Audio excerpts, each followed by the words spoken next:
Hello student. आज हम इस वीडियो में आपके लिए जो कि 12th का बहुत ही नामी चैप्टर आपके सामने है, कूलम्ब का नियम। ठीक है ना।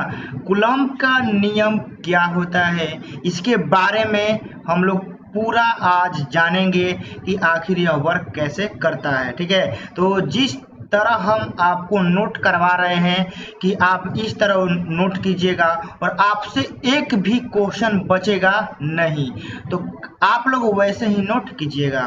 तो कूलम्ब का नियम मेरे भाई क्या होता है, आइए इसको समझते हैं।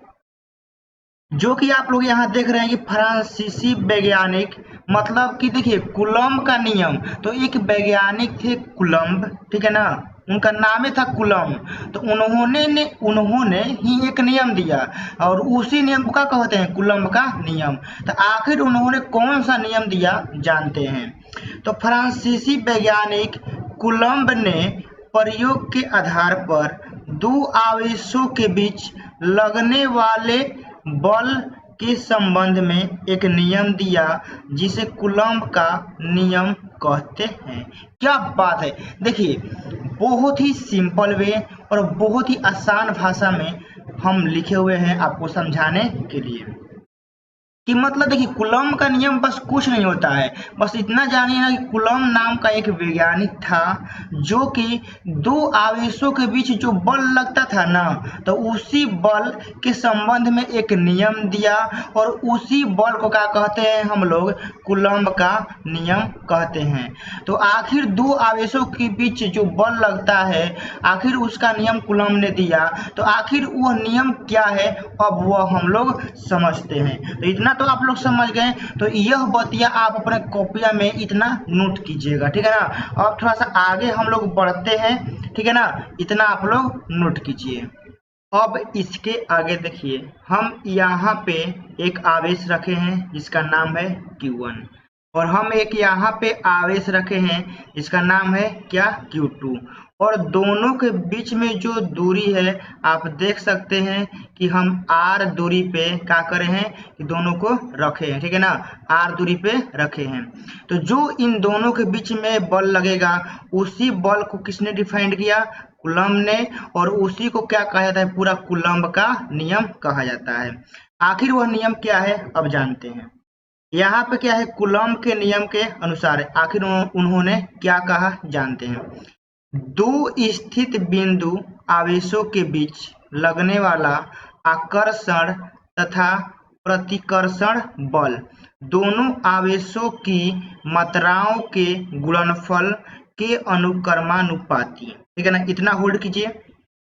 अब देखिए कूलम्ब के नियम के अनुसार क्या कहा जाता है कि जो आप यहाँ पे दो आवेश देख रहे हैं Q1 Q2, ठीक है ना, तो इन दोनों के बीच बल जो लगेगा, तो वह बल कैसा हो सकता है, या तो वह बल आकर्षण होगा, नहीं तो प्रतिकर्षण होगा।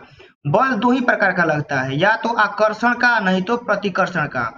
तो दोनों आवेशों के बीच जो बल लग रहा है आकर्षण या प्रतिकर्षण का, तो जो बल लगता है ना वह दोनों आवेशों की मात्राओं का गुणनफल, यानी इस आवेश का मात्रा कितना है मान लीजिए Q1 और इस आवेश का मात्रा कितना है Q2। तो जो बल लगेगा ना, मान लीजिए कि जो बल F लगेगा, तो इन दोनों मात्राओं के गुणनफल क्या होगा, समानुपाती होगा, यानी F समानुपाती Q1 इंटू Q2, वही यहाँ पे कहा जा रहा है। फिर आगे क्या है कि तथा उनके बीच की दूरी के वर्ग के, ठीक है ना, यहाँ वर्ग कर लीजिएगा, वर्ग छूट गया है, बीच के दूरी के वर्ग के व्युत्क्रमानुपाती होता है। यानी जो आप यहाँ पे R देख रहे हैं ना, तो जो F लगेगा वह आपका क्या होगा ना कि 1/R² के क्या होगा ना कि व्युत्क्रमानुपाती होता है। तो यह बल दोनों आवेशों को मिलाने वाली रेखा के अनुदिश होता है। ठीक है, तो यहाँ से एक बात समझिएगा कि जो कूलम्ब ने जो बल को डिफाइन किया वह दो तरीका से किया। पहला तरीका कि दोनों आवेशों के परिमाण के क्या होता है, गुणनफल के समानुपाती होता है। यानी आप यहाँ ऐसे लिख सकते हैं कि F समानुपाती Q1 इंटू Q2, आप लोग ऐसे लिख सकते हैं। फिर उन्होंने दोबारा क्या कहा कि जो यानी जितने दूरी पर यह आवेश को रखा गया है तो उनके दूरी के क्या होता है ना कि वर्ग के व्युत्क्रमानुपाती होता है, यानी 1/r², यानी F व्युत्क्रमानुपाती r²। ठीक है ना, यानी इसके दूरी के क्या होता है, व्युत्क्रमानुपाती होता है। तो यही दो उन्होंने नियम दिया बल के बारे में कि बल ऐसे कार्य करता है। अब इसी को थोड़ा हम मॉडिफाई करेंगे और मॉडिफाई करके यहाँ से एक फार्मूला हम निकालेंगे। तो इतना जो हम अभी देखिए जो थ्योरेटिकल पार्ट है इतना आप लोग नोट कीजिए, इसके हम थोड़ा आगे बढ़ते हैं। अब जो हमने आपको कंसेप्ट बताया कि जो F है आप यहाँ पे देख रहे हैं वह क्या है, Q1 इंटू Q2 का क्या है, समानुपाती, और बीच के दूरी के क्या है, व्युत्क्रमानुपाती, आपको दिखाई दे रहा है। तो अब यहाँ से देखिए हम यहाँ थोड़ा साइड में आपको समझाते हैं कि देखिए F आपका समानुपाती है किसका, Q1 इंटू Q2 का, और दूरी के क्या है, व्युत्क्रमानुपाती है, हमने कर दिया।